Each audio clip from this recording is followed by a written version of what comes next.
Up next is Mandy Malone. Her program is called Finding Monkey Mandy. As part of her master's program, Mandy spent 3 months in a forest in Madagascar studying mouse lemurs. She thought she would learn the most about the primates she came to study, but her biggest takeaways from the experience were the people and the culture of Madagascar.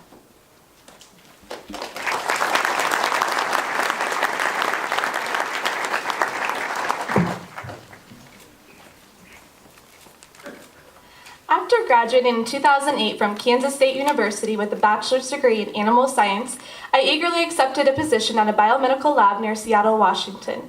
For 3 long years, I studied macaques.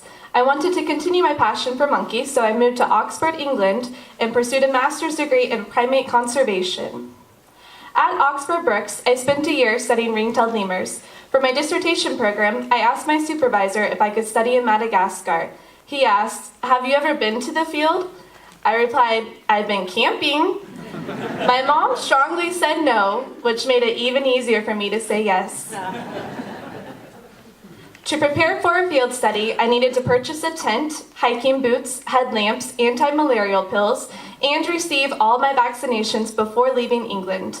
I could only take what I could carry, so that meant 2 shirts, 2 pants, 2 pairs of shoes, and a few pairs of underwear. Once I arrived in Petricky Forest, my team consisted of a cook, a guide, and 30 forest policemen. The forest police protected the conservation zone of the forest, as well as my campsite. It was hard for me, but I had to hire someone to clean my clothes, because if I didn't, in the Malagasy culture, it would be a sign of disrespect. The Malagasy people are very spiritual and confessed experiences that they had had with witches. The forests were considered sacred, so for me to stay the night in Petricky, I had to gain permission from the 3 surrounding villages. One of the presidents offered me some mysterious shots. Let's just call it whiskey. This was my audience as I took said shot. This village had hundreds of children. At the time, the public schools were on strike, so the kids mostly played soccer or fooled around with my camera. It was common for kids to start working at the age of 11 and married by 16. They were shocked that I was in my mid-20s, single, without children. I chose Petricky because a company named Rio Tinto was considering mining the forest. This meant that they planned to clear the forest and detonate explosions. My role was to calculate the density of lemur and plant species within the area. I also conducted interviews with local villagers on the importance of the forest for their survival. I had spent a year studying ring-tailed lemurs, only to arrive and realize that the Malagasy people were eating them. I had to quickly switch to the mouse lemur, which required nightly hikes. I wore a headlamp to detect lemur eye shine. I collected GPS data, plant information, and any observed behavior. During my 3 months of living in Madagascar, riots ensued. I was ushered back to the city multiple times due to safety concerns. At the time, the country did not have a president, so there were no laws, and cattle bandits had raided the armories. There were many deaths throughout the island, none of which were reported in the media.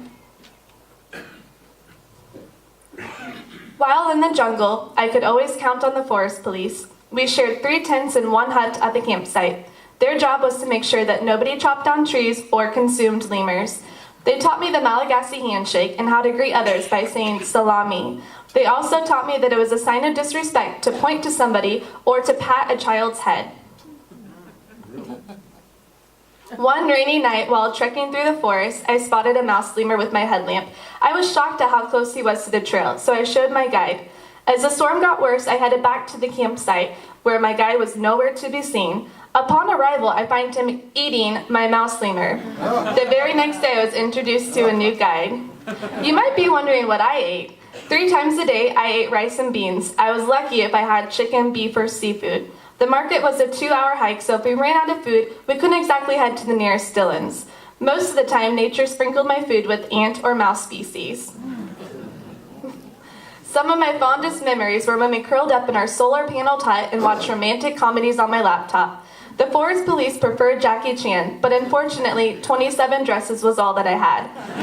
We were constantly learning about each other's culture. I spent moments like these showing how to use soap for washing hands and dishes and explaining the purpose of toilet paper. During one of our hikes, we heard a gunshot. My guide said that the neighboring village was having a funeral. I learned that on the anniversary of a death, the family would dig the body back up, change the wraps and clothes, and allow people to visit their home with the body inside.